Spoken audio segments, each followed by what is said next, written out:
So welcome to my YouTube channel Knowledge is Power. In this video I will teach you chapter number 2 of Civics, Understanding Secularism, Part 5. What is Indian secularism?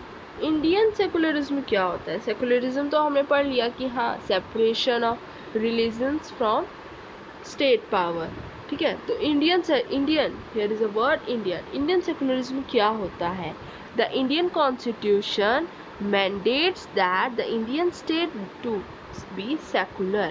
Indian constitution ने ये mandatory या बताया है या बोला है कि जो इंडियन स्टेट है वो सेकुलर होना चाहिए. Here is a state refers to a country. ठीक है, कि जो इंडियन कंट्री है वो सेकुलर होनी चाहिए. सेकुलर का मतलब क्या कि उस religion power and the state power और country power should be different according या सेपरेट. ठीक है, according to constitution only a secular state can realize its objective to ensure the following. So what are the objectives?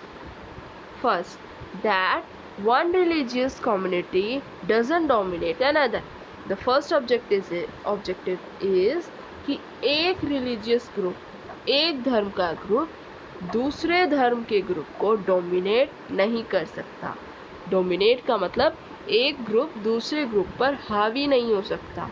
मतलब कि अगर हिंदू है या मुस्लिम है तो एक दूसरे को दबा नहीं सकते. Both are equal.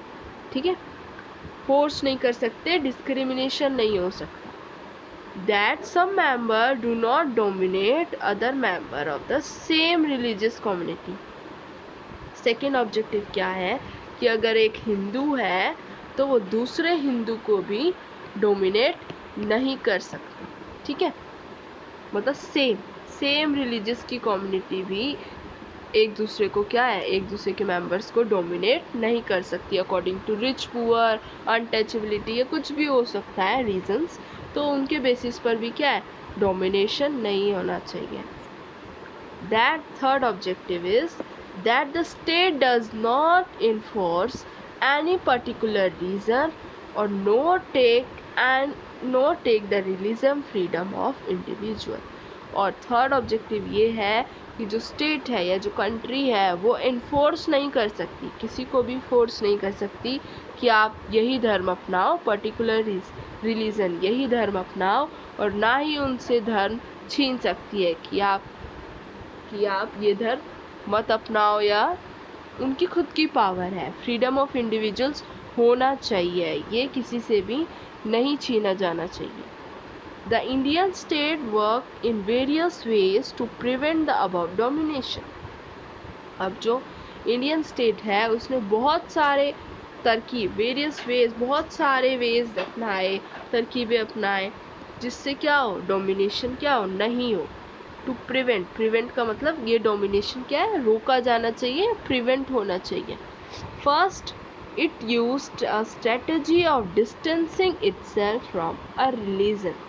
अब उन्होंने फर्स्ट स्ट्रेटजी क्या अपनाई कि रिलीजन से और इंडिया को क्या हो, अलग हो. मतलब a state and a religion should be separate और अ डिस्टेंस बिटवीन दैम. ठीक है, सेपरेट होनी चाहिए और इसमें डिस्टेंस होना चाहिए. The Indian state is not ruled by a religious group. और जो इंडियन कंट्री या इंडियन स्टेट, कोई भी स्टेट है, तो वो एक रिलीजन ग्रुप के द्वारा रूल नहीं करी जानी चाहिए. मतलब कोई एक रिलीजन ग्रुप क्या हो सकता है, रूल नहीं करेगा. And no does it support any another religion. और ना ही किसी एक ग्रुप को सपोर्ट करेगा. जैसे कि अगर इंडिया है, इंडिया किसी एक ग्रुप को सपोर्ट भी नहीं कर सकती और इंडिया किसी एक ग्रुप के द्वारा भी थ्रू भी रन नहीं हो सकती, मतलब रूल या रन नहीं हो सकती. In India government spaces like law court, police station, government school, office are not supposed to display or promote any religions. तो इसमें क्या होता है कि इंडिया में जो गवर्नमेंट की चीज़ें हैं, जैसे मान लो गवर्नमेंट की बिल्डिंग्स हैं, पुलिस स्टेशन है, स्कूल है, ऑफिसेस है, तो यहाँ पर क्या होगा, ये नहीं हो सकता कि आप किसी एक रिलीजन्स को ज़्यादा इम्पोर्टेंट दे रहे हो, एक को नहीं दे रहे हो. No, it can't.